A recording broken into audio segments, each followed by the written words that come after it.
October 2019. Odessa, Texas. An oil production facility like hundreds of others scattered across the American territory, especially in the Permian Basin, where the smell of gas and crude oil is part of the daily landscape, where workers show up early, put on their PPE, and follow the same routine as any other workday. Jacob Dean arrived for his shift that morning. Nothing unusual. No alarm sounded. No visible warning indicated danger. The environment looked exactly like any other day. But Jacob never came home. His wife, Natalie, worried by the silence and the absence of any contact, drove to the facility to look for him. She also did not make it out alive. The killer was a colorless, invisible gas that smells like rotten eggs at low concentrations, but stops smelling exactly at the moment it reaches the concentration capable of killing in a matter of seconds.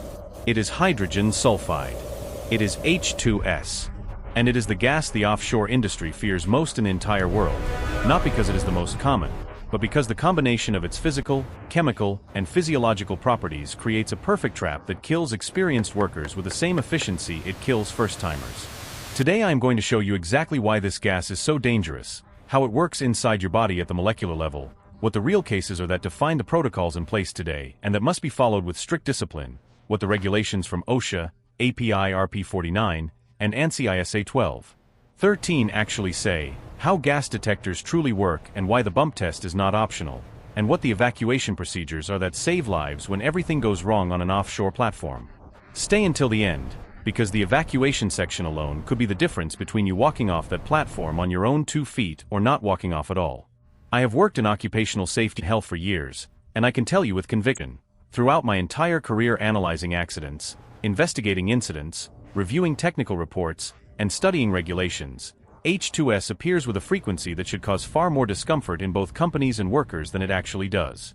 Between 2012 and 2022, hydrogen sulfide killed 60 workers in the United States alone, in documented and formally reported cases. And when I say in documented cases only, I am not being rhetorical. There is chronic underreporting in this industry, especially in countries where oversight is structurally weaker and where workplace accidents carry a stigma of employer liability. The real global number of deaths caused by H2S in industrial environments is considerably higher than any official database records. And what concerns me deeply is not just the count of deaths, but the behavioral and systemic pattern behind each one of them. H2S does not kill randomly. It kills following a nearly identical script in every case I analyze. A worker enters a hazard area without adequate continuous monitoring, without an active buddy system, without a real practiced contingency plan, without a clearly defined and team-known escape route. The worker goes down. A colleague who witnesses the scene runs in to help without respiratory protective equipment. The colleague goes down too. And from that moment you have 2 fatalities where there was originally 1. Sometimes 3. Sometimes 4 people in the same event, the same space, the same shift. This pattern is so consistent, so statistically robust, that OSHA and API dedicate entire dedicated sections of their standards specifically to the deadly trap of unprotected rescue. Because we are not talking about human error in the simple sense of momentary distraction or carelessness. We are talking about systemic failure. Absence of practical and repeated training. Absence of genuine internalized safety culture. Absence of risk management that actually functions outside a binder on a shelf. That overlapping system of failures is exactly what we are going to dissect in this episode. So let us start at the beginning. What is hydrogen sulfide? Where does it come from in the operational context of oil and gas?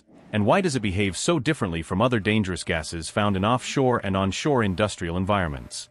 From a chemical standpoint, H2S is a compound made of 2 hydrogen atoms and 1 sulfur atom. It is produced naturally when organic matter containing sulfur compounds decomposes in an anaerobic environment, meaning in the absence of oxygen. That is the same process that occurs at the bottom of swamps, in landfills, in sewage systems, and that also occurs in deep geological reservoirs where petroleum and natural gas have been trapped for millions of years under conditions of pressure, temperature, and oxygen absence. In practical and operational terms, for those who work in the oil and gas sector, H2S is found in sour crude oil reservoirs, which by technical definition contain more than 0.5 grams of H2S per 100 cubic meters of produced gas, in natural gas with high sulfur concentration, in drilling fluids when the drill bit penetrates geological formations containing H2S dissolved under high pressure, in surface production equipment such as separators, storage tanks, sump pits, and drainage systems, and in confined spaces aboard platforms and FPSOs where the gas can migrate and accumulate without adequate ventilation. The first technical detail I want you to permanently retain is this: H2S is heavier than air. The relative density of hydrogen sulfide compared to atmospheric air is approximately 1:19. That means it does not rise. It does not disperse uniformly through the environment as many people incorrectly assume. It sinks. It actively migrates to the lowest points of any structure and accumulates in those depressions. Equipment rooms on the lower floor, vessel and platform bilges, open trenches, cable trays, pump rooms at levels, open drains, deck low points, any depression in the floor of a work area. Wherever there is a geographically lower point relative to the surrounding area, H2S will migrate there and concentrate. And it will do so silently, invisible to the naked eye, with no visual or audible sign that it is there. An environment that looks completely normal can have lethal concentrations of H2S at 90 centimeters from the ground, while the air at 2 meters height is clean. That is not hypothetical. It is documented in accident investigations where victims collapsed while colleagues standing at a higher position in the same area felt no effect whatsoever. Now I'm going to tell you about what is, without question, the most treacherous characteristic of H2S, the property that most directly caused the deaths of experienced workers, people with years of offshore service, people who understood the risks, who had completed the training, who had worked in environments with H2S potential for a long time and survived multiple exposure situations without serious consequences. At very low concentrations, starting from 0.0047 parts per million, which is less than 5,000ths of a part per million, you can already detect H2S olfactively. It is the famous and unmistakable rotten egg smell. And that smell appears to function as a natural environmental warning system, something your own body is receiving as a warning signal before any instrument informs you. You smell it, you know gas is present, you take action. That logic seems solid. The problem is that it has a fatal flaw that emerges exactly at the concentration where the gas becomes most dangerous. When the H2S concentration reaches 100 parts per million, the level OSHA classifies as IDLH, meaning immediately dangerous to life and health. A physiological phenomenon occurs that no theoretical training can viscerally and instinctively prepare a worker to handle. The olfactory nerve undergoes functional paralysis. You literally stop smelling the odor. The gas is still present at the same concentration or at an even higher one, but your olfactory system has simply shut down. And the human being, by deeply ingrained instinct, interprets the absence of odor as a signal that the danger has passed or that the gas has dissipated. You unconsciously think, the smell is gone, so the gas is gone. You relax. You stay in the area. And that is exactly the moment you hit the floor. I have analyzed this pattern across dozens of H2S accident investigation reports from different countries, different industrial sectors, and different company and worker profiles. The narrative repeats with a consistency that is chilling. The worker smells the gas at low concentrations, recognizes the signal, assesses it as a manageable situation because they have smelled it before and nothing happened, remains in the area carrying out their activity. The concentration progressively increases for reasons that vary from case to case. The smell disappears. The worker interprets that as an improvement in the situation, and seconds later they are unconscious with respiratory paralysis in progression. That is why every technical and regulatory document is absolutely clear on this. Your nose is not an H2S detection instrument. It never was. It never will be. It is an odor detection instrument at concentrations below the level of serious risk, and it specifically fails exactly when the situation becomes life-threatening. Anyone who tells you they can smell when H2S is in the area and uses that as a safety criterion is giving you dangerously incorrect information that can result in death. Let us now talk about H2S concentration levels and what each range produces in the human body, because this is not an abstract technical data point to memorize for a test. It is the concrete boundary between you entering a work area and walking out under your own power, or not walking out at all. At concentrations of 0.01 to 1.5 parts per million, you can detect the characteristic rotten egg odor. That is the most basic warning signal, and it bears repeating. This concentration is far below any level of immediate risk. Between 2 and 5 parts per million, mild nausea and headache may appear in more sensitive individuals with prolonged exposure of several hours. At 20 parts per million, more consistent symptoms appear such as fatigue, dizziness, and loss of appetite with continuous exposure. At 50 parts per million, the level at which OSHA defines that area evacuation must be seriously considered. Continuous exposure begins to cause severe irritation of the conjunctiva and the mucosa of the upper respiratory tract. At 100 parts per million, OSHA IDLH, the olfactory paralysis already discussed occurs, and the risk of death becomes real for exposure exceeding 1 hour without protection. Between 200 and 300 parts per million, significant pulmonary damage and serious ocular damage occur in less than 1 hour of exposure. Between 500 and 700 parts per million, collapse occurs in less than 5 minutes and death can occur between 30 minutes and 1 hour. And at concentrations above 1,000 parts per million, a single deep inhalation is sufficient for immediate loss of consciousness and cardiorespiratory arrest within minutes. 1 breath. Just one. That concentration level can be reached during an uncontrolled blowout, during the rupture of an overpressurized sump pit, or during the inadvertent opening of a closed system containing H2S in a confined space without adequate ventilation. Now I need to explain to you the exact mechanism by which H2S produces these effects in the body, because understanding the physiology changes the way you treat this risk. H2S does not simply cause suffocation in the sense most people associate with that word. When you think of conventional suffocation, you picture something preventing oxygen from reaching the lungs, like carbon monoxide, which competes with oxygen at hemoglobin receptor sites in the blood. Hydrogen sulfide operates through a completely different mechanism and, in terms of speed of effect, a significantly more brutal one at high concentrations. When you inhale H2S, it crosses the pulmonary alveoli and enters the bloodstream almost instantaneously, thanks to its high solubility coefficient in blood. Once in the bloodstream, it binds specifically to an enzyme called cytochrome C oxidase, which is the terminal component of the electron transport chain in your cell's mitochondria. That enzyme is the mechanism by which mitochondria process oxygen and produce ATP, the energy molecule that sustains all cellular functions. H2S blocks that enzyme competitively. The result is the following: your blood remains rich in oxygen, your lungs continue functioning normally, oxygen continues arriving at the cells, but the cells simply cannot use the oxygen that is present. The internal oxygen utilization mechanism at the mitochondrial level has been blocked.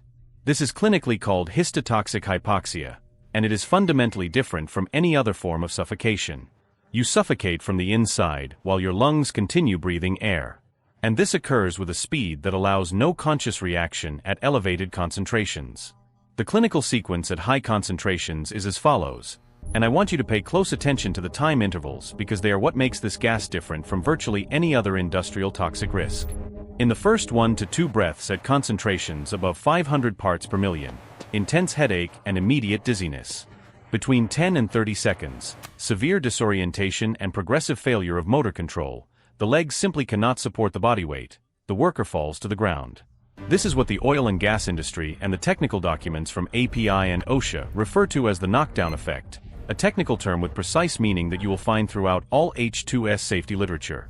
At approximately 1 minute, complete loss of consciousness. Between 2 and 4 minutes, paralysis of the respiratory musculature. From 5 minutes onward, cardiac arrest due to myocardial cellular hypoxia and subsequent brain death from absence of perfusion. And it is exactly that rapid and dramatic knockdown effect that turns an H2S accident into a catastrophe with multiple victims, because the colleague who sees the worker suddenly collapse runs instinctively to the location to help, enters the same contaminated atmosphere without respiratory protection, and within tens of seconds faces the same fate. API RP49 is absolutely explicit on this point without any ambiguity. Never attempt rescue of an H2S victim in a potentially contaminated atmosphere without a contained breathing apparatus with an air supply that is completely independent of the contaminated environment. It is not an operational suggestion. It is a rule written in the blood of would-be rescuers who died trying to save someone and became one more victim of the same exposure. Now let us move to the real cases, because in my experience with safety training, what actually fixes learning is not the regulation itself, not the concentration table, not the description of the toxicity mechanism.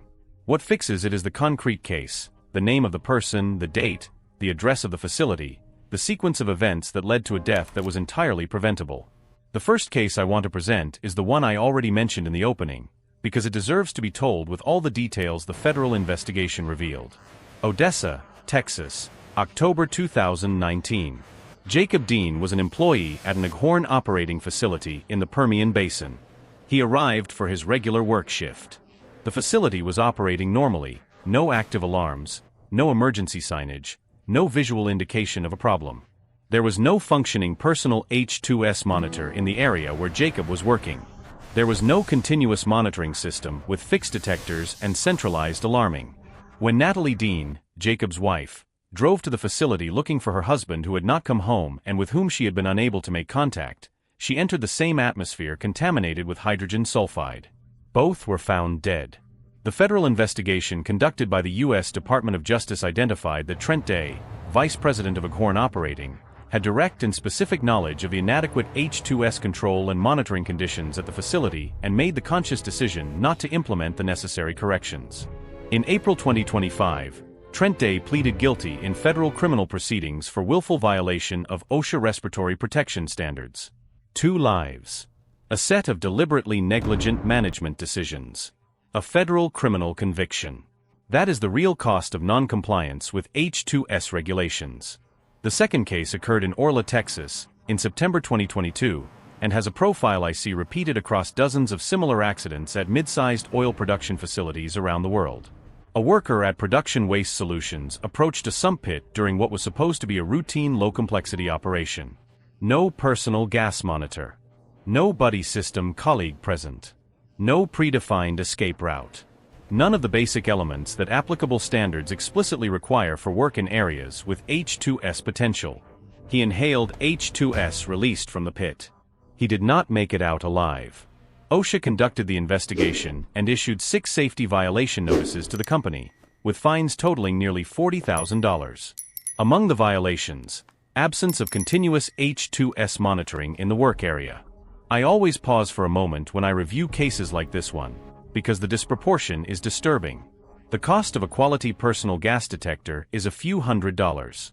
The cost of a fixed monitoring system with centralized alarming, depending on the installation, can range from a few thousand to some tens of thousands of dollars.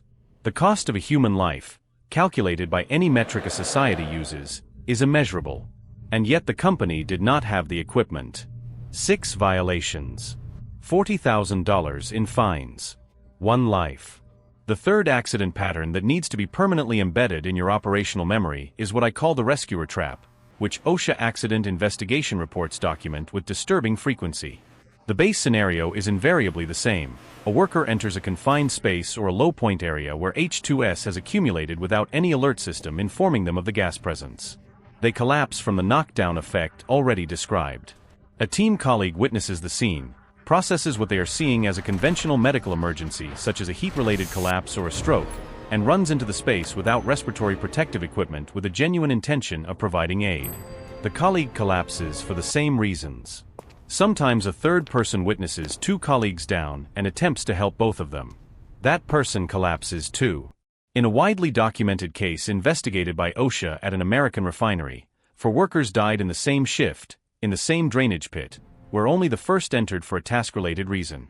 The other 3 were victims of the most natural and most lethal human instinct in an H2S emergency, the attempt to provide aid without adequate respiratory protection. That is why the buddy system, the external sentinel stationed outside the confined space, and practical H2S emergency response training are not safety bureaucracy. They are the only thing separating an accident from an incident with multiple fatalities. You need to have in muscle memory, not just in declarative memory, the correct action before your amygdala sends you running into a contaminated space to try to save a friend. Now we get to the regulatory pillar, and here I want you to understand the difference between what is a recommendation and what is law, because that distinction carries very concrete operational, legal, and criminal consequences. The first regulatory pillar is OSHA, the Occupational Safety and Health Administration.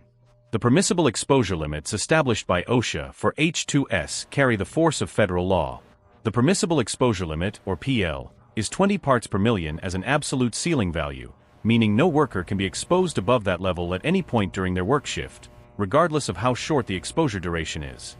There is additionally a maximum peak of 50 parts per million that can be tolerated for a maximum period of 10 minutes within a shift, and only in emergency situations where no viable operational alternative exists and with adequate respiratory protection in place. The OSHA IDLH, which defines the level above which exposure without adequate respiratory protection represents immediate risk of death or serious irreversible health damage, is 100 parts per million.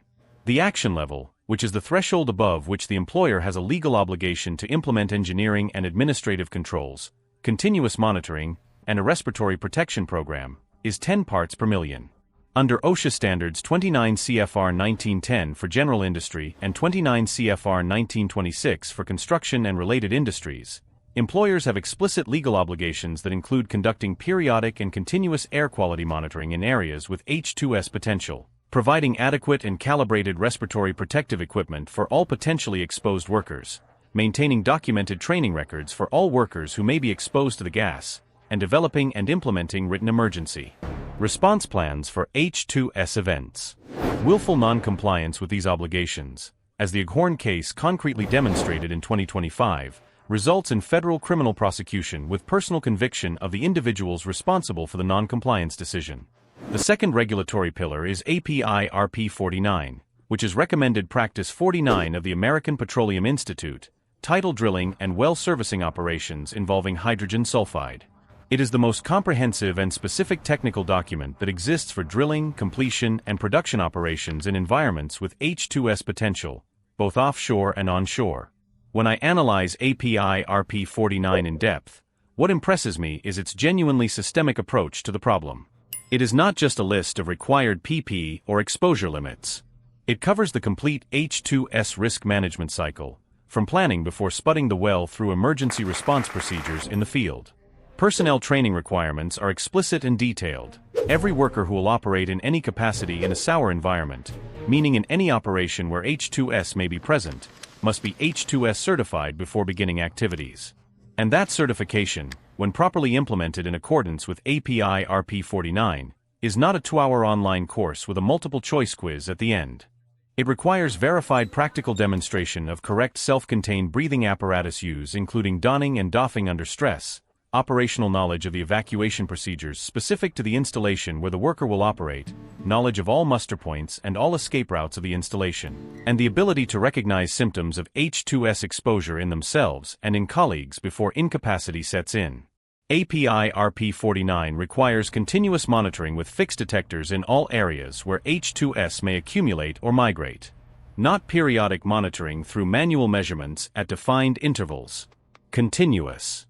24 hours a day, 7 days a week, regardless of whether a shift is active or not, regardless of whether operations are underway or not, because H2S does not observe an operational schedule. It requires that contingency planning for H2S events be formalized in a written document before initiating any operation in a sour or potentially sour well. This is the H2S contingency plan, and it must exist, must be approved by the operation, must be known by the entire field team, and must have been simulated at least once before operations begin. The standard is explicit. No operation that may penetrate a potentially sour formation begins without that plan approved and practiced. API RP 49 also regulates material and equipment specification for service in sour environments, requiring that piping, pressure vessels, valves, and surface equipment that will be in contact with fluids containing H2S be specified for sour service in accordance with NACE MR 0175. Which defines the requirements for resistance to sulfide stress cracking. That is a critical point that goes far beyond occupational safety. Equipment not specified for sour service can undergo embrittlement and cracking on contact with H2S, which can cause catastrophic containment failures resulting in massive gas releases. For offshore operations specifically, API RP 49 requires formal documented assessment of the predominant wind direction and the daily and seasonal variation pattern of that wind before defining emergency muster points. Requires those muster points to always be positioned upwind of potential H2S release sources, and requires availability of compressed breathable air stations with sufficient supply at multiple strategic points throughout the installation, not only at the drilling area. The most important single rule from API RP 49 that I repeat in every training I conduct is the following. If H2S is anticipated at any concentration, the drill site must have an active and approved H2S contingency plan before initiating any operation. That means no operation that may contact a potentially sour formation begins without that plan. None. And the plan is not a document stored in a drawer. It is a plan that the entire team knows, that has been simulated, that has been reviewed, and that has responsibilities assigned by individual name. The third regulatory pillar is the ANSI ISA 12.13 family of standards, developed by the International Society of Automation in conjunction with the American National Standards Institute, governing detectors for toxic and flammable gases, both in terms of intrinsic equipment performance and in terms of installation, operation, and maintenance. Ansi isa 12. 13. 01 is the performance standard for gas detectors. It defines the minimum detection accuracy required at different gas concentrations, alarm set points and acceptable tolerances, maximum detector response time from gas exposure to alarm activation, and minimum equipment performance in extreme environmental conditions of temperature operating in the low-temperature environments of the North Atlantic winter, high relative humidity characteristic of a marine environment, and continuous mechanical vibration from engines, compressors, and offshore. Structural movement. Vibration is a particularly relevant factor for offshore environments because it is a permanent condition that degrades sensitive electronic components over time. Ansi isa 12. 13. 02 covers what we might call the operational side of the equation. Correct selection of the detector type for the specific gas and site conditions. Correct installation in terms of position and height based on the density of the gas being detected. Correct operational use during work activities, and the preventive and corrective maintenance required to ensure specified performance throughout the equipment's service life. Together, these standards create the technical framework that ensures the detector on your belt or mounted on the equipment room wall will detect H2S and activate the alarm when it needs to, and will not give you a false zero reading while gas is present at a dangerous concentration. I will now talk about gas detectors at a level of depth that most basic H2S courses do not reach, because detectors are the topic where I consistently identify the largest gap in practical knowledge among workers who, from a theoretical and declarative standpoint, know everything about H2S hazards but in practice do not know how to operate and maintain the only piece of equipment that can warn them before the concentration reaches the lethal level. There are two major types of detectors in offshore use for hydrogen sulfide. The first type is the fixed detector, permanently installed at predetermined strategic points throughout the offshore installation. Pump rooms, electrical and instrumentation equipment rooms, wellhead and manifold areas, proximity of separators and pressure vessels, storage tank areas, and any other points where risk analysis identifies potential for H2S accumulation or migration. These detectors are connected by dedicated cabling to a centralized control and monitoring panel in the installation's control room, and are programmed to activate audible and visual alarms at multiple pre-configured concentration set points when H2S is detected. They function completely autonomously 24 hours a day, 7 days a week, regardless of the presence or absence of personnel in the monitored area, and they are what provides continuous visibility over the H2S situation across the entire installation to the operator in the control room.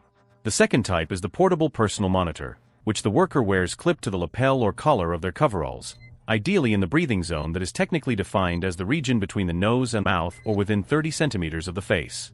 These monitors come in single gas versions detecting only H2S, and in multi-gas versions simultaneously detecting hydrogen sulfide, carbon monoxide, atmospheric oxygen, and flammable gases. The multi-gas version is preferable for offshore work in environments with multiple overlapping hazards. Every worker entering a classified area with H2S potential must carry a functioning personal monitor. It is not optional. It is not a privilege for supervisors or safety specialists. It is an obligation for every worker entering the area, without exception. The most critical point about detectors that I need you to understand before trusting your life to one is the following. A gas detector that has not been bump tested before the start of the shift is a detector whose functioning is unknown and cannot be considered reliable. An H2S electrochemical cell has a limited service life that generally ranges from 2 to 3 years depending on conditions of use and storage. An expired or degraded cell can display a zero reading even when in contact with H2S at a hazardous concentration. The cell may be visually intact, the equipment display may be functioning and showing data, but sensitivity to the gas may be compromised in a way that the detector will not respond in the situation that matters. The bump test is the functional verification procedure you execute by exposing the detector to a known concentration of calibration gas to confirm that the equipment detects the gas and activates the alarm as specified. This procedure must be executed before every work shift. Not weekly. Not when you remember. Before every shift. Ansi isa 12. 13 is clear on this, and the manuals of the leading personal gas detector manufacturers are equally explicit. Full calibration, which involves a more elaborate process of adjusting the sensor response curve using certified calibration gas at a known concentration, must be performed according to the equipment manufacturer's schedule, typically at monthly or quarterly intervals depending on the model and conditions of use. A detector that did not have a bump test at the start of your shift may be working or may not be. You simply do not know.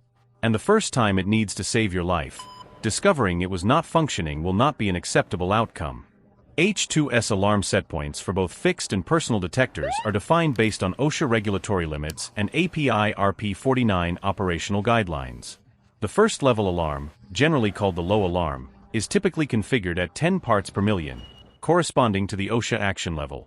Its activation requires immediate investigation of area conditions, notification to the supervisor, and evaluation for implementation of additional controls if the cause is not quickly identified and eliminated. The second level alarm, called the high alarm, is generally configured between 20 and 25 parts per million. Its activation requires immediate use of self-contained breathing apparatus or a purpose-rated H2S filter mask depending on the concentration and available equipment, alert to the control room and to adjacent teams, and mobilization of the emergency muster point for personnel pre-positioning. The third level alarm, called the evacuation alarm, is generally configured at 50 parts per million or above, and its activation requires immediate evacuation of the entire affected area toward the designated muster point following the pre-established escape route. Offshore installations operate with a 3-layer overlapping detection architecture. Layer 1 is the worker's personal monitor, which is the system closest to the breathing zone and the first to detect localized exposure at a specific point in the installation. Layer 2 is the fixed area detectors, covering predefined zones of the installation and providing zone monitoring independent of the presence or absence of workers with personal monitors in that area.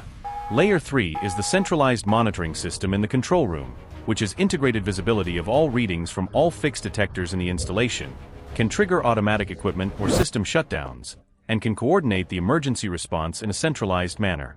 The fundamental operational rule is, if any of the 3 layers triggers an alarm, the response begins immediately. You do not wait for confirmation from the other 2 layers before acting. You do not reason about the probability of a false positive before initiating the evacuation procedure. You act according to the protocol. A false alarm resulting in an unnecessary evacuation creates operational inconvenience and some cost. A real alarm that does not result in immediate response creates casualties. We have now arrived at the most operational section of this episode, the one that in my assessment is the most critical for anyone working day-to-day on offshore installations, the H2S evacuation procedures. Across the trainings I have conducted at different companies and installations over the years, I consistently identify 2 failures that repeat themselves regardless of the company profile or the sophistication level of the operation. The first failure is the prevalence of theoretical over practical training. The worker knows how to verbalize the correct procedure when asked in a classroom setting. They can state the steps in the right order, identify what should not be done, cite the applicable standards. But they have never donned an SCBA with trembling hands and an accelerated heart rate. They have never walked under stress toward the muster point with visibility impaired by adverse conditions. They have never practiced a personnel count in a realistic simulated emergency condition. And when a real collapse occurs, theoretical training is not what the brain accesses under adrenaline. It is muscle memory. It is what has been practiced repeatedly until it becomes automatic. The second failure is training frequency. Training occurs at the worker's onboarding and then in annual cycles when it occurs at all, and knowledge that is not regularly practiced degrades. API RP49 requires H2S drills in active drilling operations at a minimum weekly frequency. Every week. Not monthly. Not semi-annually. Every week during active operations in a sour well. And there is a very solid technical and psychological foundation for that frequency. The muscle memory required to correctly execute emergency procedures under acute stress takes regular repetition to form and consolidate, and it progressively degrades when practice is interrupted. So let us go through the H2S evacuation procedure step by step, because the sequence of actions matters as much as the individual actions themselves.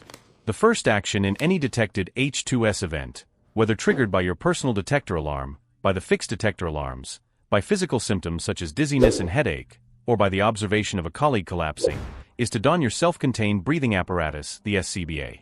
That needs to be a reflexive, trained to automaticity response.